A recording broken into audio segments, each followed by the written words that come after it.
28 minutos para as 8 da manhã. A partir de agora, tanto na Jovem Pan Serra Gaúcha como Jovem Pan Porto Alegre, você confere a nossa série de entrevistas com os candidatos ao governo do estado do Rio Grande do Sul. A sequência das entrevistas foi determinada por ordem alfabética e em conformidade com as agendas dos candidatos. O principal enfoque das perguntas são as propostas dos candidatos para as regiões metropolitanas da Serra Gaúcha e também de Grande Porto Alegre, além dos principais temas do estado, como economia, infraestrutura, saúde e segurança. Foram entrevistados todos os candidatos com representatividade na Câmara Federal, como determina a legislação eleitoral.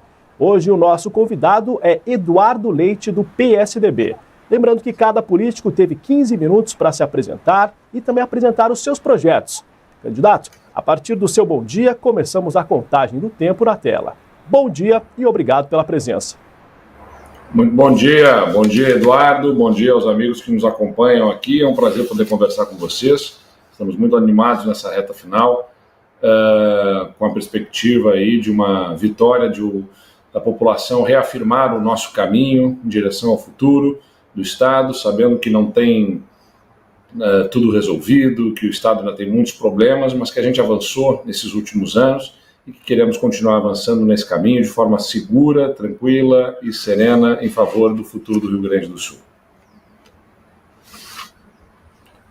Nós que agradecemos a sua participação, muito obrigado por nos atender. Candidato, o que fazer de diferente sendo reeleito governador do estado do Rio Grande do Sul? Eduardo, quando eu assumi o governo do estado lá em 2019, a despeito dos esforços que eram feitos pelo governador Sartori, que acho que foi um governo importante para trazer com transparência o tema do desequilíbrio fiscal e começar ali a tomar providências para a organização do Estado, a situação ainda era muito difícil, né? Nós tínhamos salários atrasados, os hospitais recebendo com atraso por parte do Estado, os municípios acumulando aí dívidas por conta da falta de repasses do governo do Estado em áreas estratégicas, como na área da saúde. A gente regularizou esses pagamentos, a gente tem as contas em dia com os municípios, na parte do SUS com os hospitais em dia os pagamentos, pagamos as dívidas de governos anteriores, colocamos os salários em dia. Então a gente conseguiu avançar, né, para ter essas contas regularizadas e criar novos programas de investimentos, como o programa Avançar, que está investindo em várias frentes, na infraestrutura rodoviária, nas estradas do Rio Grande do Sul, no sistema prisional, na segurança pública, nos nossos hospitais, né, em várias frentes. Poderia citar aqui 102 hospitais que estão recebendo investimentos com recursos diretos do governo do estado para obras, ampliação, equipamentos, como é o caso do Hospital Geral de Caxias do Sul, que está concluindo a obra de um novo prédio com 15 milhões de reais do governo do estado. Então a gente quer avançar nessa direção, né? Agora que o estado tem recursos, tem capacidade financeira, a gente quer fazer ainda mais investimentos na área da saúde, na educação, principalmente, que considero neste próximo governo a absoluta prioridade para que a gente possa formar capital humano qualificado, né, gente com capacidade aí para assumir os empregos do futuro. Temos pouco mais de 12 minutos, candidato. Lembrando que estamos conversando com Eduardo Leite, candidato à reeleição pelo PSDB. Em caso de reeleição, as privatizações de bens públicos, como Banrisul, Corsã, por exemplo, ainda estão no horizonte de um segundo mandato? Nós encaminhamos as privatizações no nosso governo das empresas na área de infraestrutura. É onde precisa muito investimento e o Estado se revelou incapaz com a operação estatal de fazer, né? A Corsã, por exemplo, que é a privatização que está encaminhada e que deverá ser feita provavelmente ainda até o final deste ano, ela tem hoje no Rio Grande do Sul, onde opera, cerca de 20% de coleta e tratamento de esgotos, 20% apenas. Ela precisa chegar a 90% em menos de 10 anos. E isso não é pouca coisa. A gente precisa triplicar os investimentos que a Corsã tem sido capaz de fazer. E olha, no nosso governo, né, a gente não está esperando que ela seja privatizada para fazer. Ela já está fazendo muita coisa, mesmo sendo controlada pelo governo do Estado. Mas ainda é insuficiente. A gente aumentou investimentos, a gente conseguiu duplicar o volume de esgoto coletado e tratado ao longo dos últimos 8 anos, mas a gente precisa chegar a 90%, isso exige sair de cerca de 400 milhões de reais por ano de investimento, que ela está fazendo hoje, para quase 1,5 bilhão por ano. O Estado não consegue fazer isso. Então, trazer a parceria do setor privado a partir da privatização não significa que o Estado se ausente. O serviço continua público. O Estado regula, ele fiscaliza, mas não opera diretamente. A gente entende que é o melhor caminho. O caso do Banrisul é um caso diferente, porque não é um banco que opere sob concessão, não é numa área de infraestrutura estratégica para o crescimento econômico, ninguém é obrigado a ter conta no Banrisul. É um banco que atua em competição com outros. Aí é uma discussão com setores econômicos, né, para que a gente possa entender se o banco permanece público, como que ele deve operar em favor desses setores, ou, se for o caso, né, de encaminhar uma privatização. Com absoluta tranquilidade e serenidade, né, respeitando especialmente as vocações e o que o Estado busca, né, de uma empresa como o Banco do Estado. Candidato Eduardo Leite, a situação da segurança pública sobre criminalidade na capital, também no interior, você sabe que é assunto constante nas notícias que são veiculadas. De que forma o senhor pretende atuar nessa frente? Olha, nós somos o primeiro governo neste mandato que vai fechar o mandato com um efetivo policial maior do que o que recebeu. O primeiro governo entre os últimos, né, entre as últimas décadas. E isso já é um grande passo. A gente conseguiu estancar a redução do efetivo, fruto aí, resultado da incapacidade financeira do Estado, e até repusemos parte deste efetivo. Criamos novos batalhões de choque distribuídos no interior, um deles em Caxias do Sul. Caxias do Sul passou a contar com um batalhão de choque, com uma tropa especializada de 100 homens e mulheres para pronto emprego em situações excepcionais.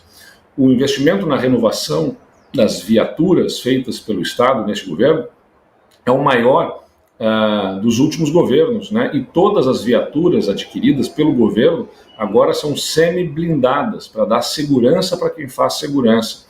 E, além disso, a gente tem uma dinâmica de governança da segurança pública que envolve a análise estatística dos dados, com um sistema que nós criamos no nosso governo inspirado na polícia de Nova York e que ganhou prêmios internacionais, esse nosso sistema, que é o GSEG, né, o Sistema de Gestão e Estatística em Segurança Pública. E isso tudo tem nos garantido avançar na redução da criminalidade, tá, nos últimos anos. Nesses últimos anos, por exemplo, né, no Cored da Serra, a gente conseguiu observar uma redução forte de roubos de veículos, uma redução forte de roubos também a banco. No Estado, a gente tem redução da ordem de 70% dos roubos de veículos. Tinham sido 16 mil veículos roubados lá em 2018 e foram menos de 5 mil veículos roubados no último ano. Então, uma redução de 70%, de 16 mil para 5 mil veículos roubados nesses últimos anos. Muito ainda por fazer, mas o caminho está dado. A gente vai seguir nesse caminho do enfrentamento aos grupos criminosos e com aumento do policiamento, com mais estrutura, mais tecnologia, para poder continuar reduzindo a criminalidade no Estado. Candidato Eduardo Leite, temos pouco mais de 7 minutos restando na nossa entrevista. Sobre a educação pública, o senhor sabe também que por conta da pandemia, os índices ficaram abaixo do desejado, também muitos atrasos sendo relatados pelas professoras, pelos pais e pelos alunos, sendo que ano a ano o Rio Grande do Sul tem apresentado queda nos indicadores. A educação, como planejar a recuperação deste atraso e criar recursos para melhorar a qualidade do ensino público? Vamos lá. Se é para pegar indicadores, vamos pegar os indicadores recentes do IDEB, né? O Estado estava na 15ª posição entre os estados no ensino médio. Passamos para a 9ª posição em 2019 e para a 7ª posição entre os estados neste ano, no IDEB do ano passado. Então a gente avançou, né, entre os estados. É importante fazer a análise da educação de forma comparativa aos outros estados. Nos anos finais, nós saltamos da 16ª para a 5ª posição no Brasil entre 2019 e 2021, entre os anos finais do ensino fundamental. E saímos da 11ª posição para a 10ª posição nos anos iniciais. Então a gente teve avanços importantes. É claro que são ainda insuficientes e é claro que existe uma deficiência de aprendizagem especialmente no pós-pandemia, que tem urgência de ser enfrentada. E nós temos um programa, que é o Aprende Mais, que começou a ser implantado no final do ano passado. Educação não é um botão que você aperta e resolve tudo, leva tempo, né? Educação leva tempo para se apresentar os resultados, mas tenho segurança também de que aqui estamos num caminho correto, que é fazer a avaliação diagnóstica, que a gente faz em toda a nossa rede, preparar o material pedagógico de forma específica para as deficiências e as fragilidades que são identificadas, e fazer a formação dos nossos professores de forma continuada, e isso nós estamos fazendo com um programa que inclusive remunera com bolsas os nossos professores. 30 mil professores recebem bolsas de até R$600 para mensalmente fazerem os cursos de formação que o Estado proporciona. Além disso, né, a gente superou neste governo a discussão sobre o pagamento do piso nacional do magistério. Antes, o Estado tinha que pagar um completivo salarial para os professores para chegar no valor do piso nacional do magistério. E agora, o Estado paga 10% a mais que o piso nacional. Ainda não é o suficiente, mas já é um avanço, é acima do piso agora. E, claro, para o próximo governo, aí o nosso desafio maior vai ser poder recuperar as estruturas das escolas. A gente não tinha dinheiro nem para pagar os professores, que dirá, né, para fazer investimentos mais robustos na estrutura das escolas. Agora a gente consegue fazer isso. Então, no próximo mandato, vamos focar aí em arrumar as escolas, fazer as reformas, organizar para que elas estejam bonitas, bem arrumadas e estimulando os nossos alunos, os nossos professores a poderem ter o melhor resultado. Estamos conversando com o candidato à reeleição ao governo do Estado, Eduardo Leite, candidato do PSDB. Sobre recuperação fiscal, o governo federal aprovou a entrada do Rio Grande do Sul no regime de recuperação fiscal durante o seu mandato e que também estabelece um teto de gastos aí para o novo governador sendo reeleito.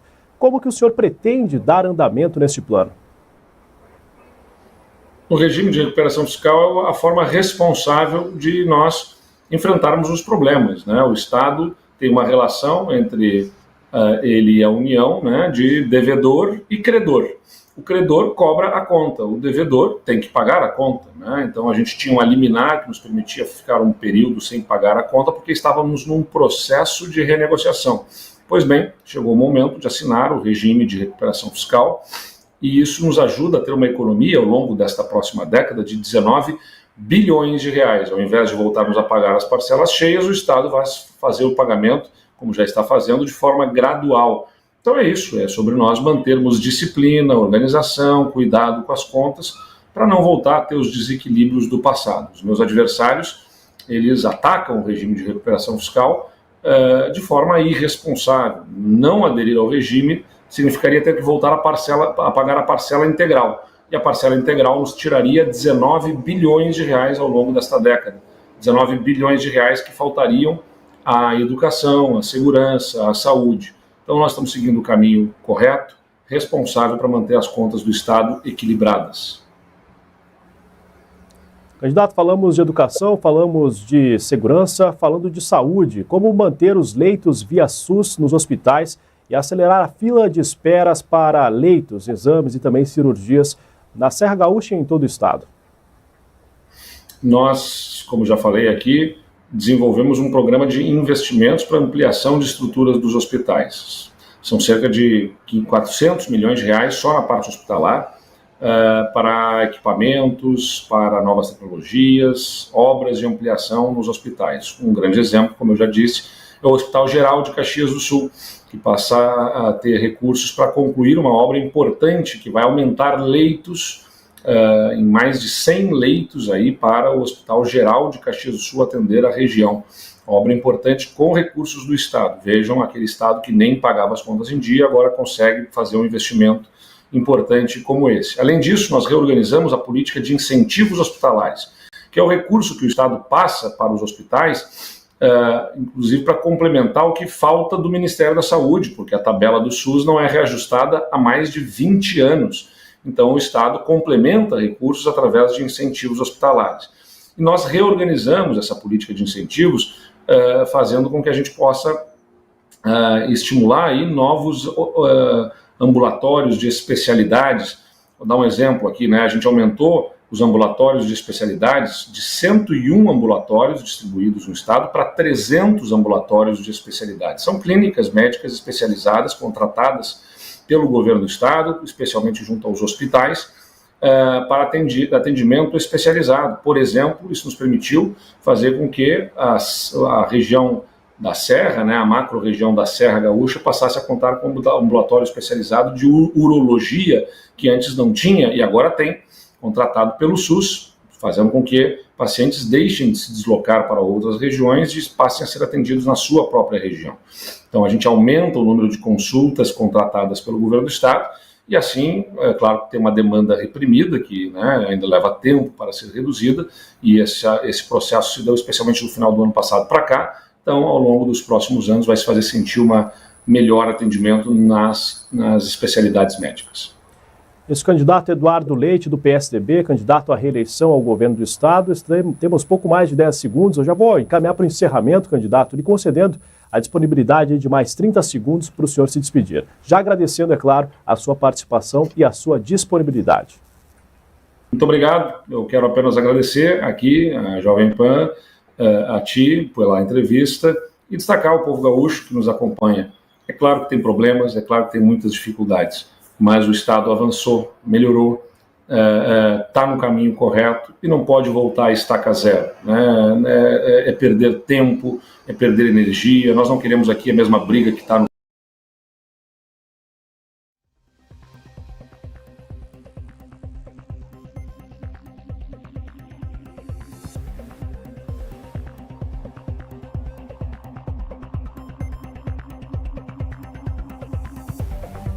Temos uma queda no sinal do Eduardo Leite na despedida.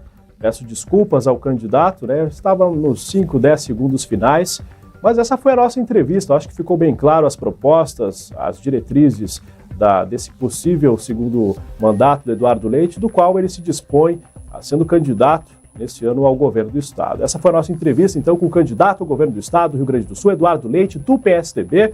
Assim nós encerramos a série de entrevistas conduzidas pelo grupo RS Com. Lembrando que em Porto Alegre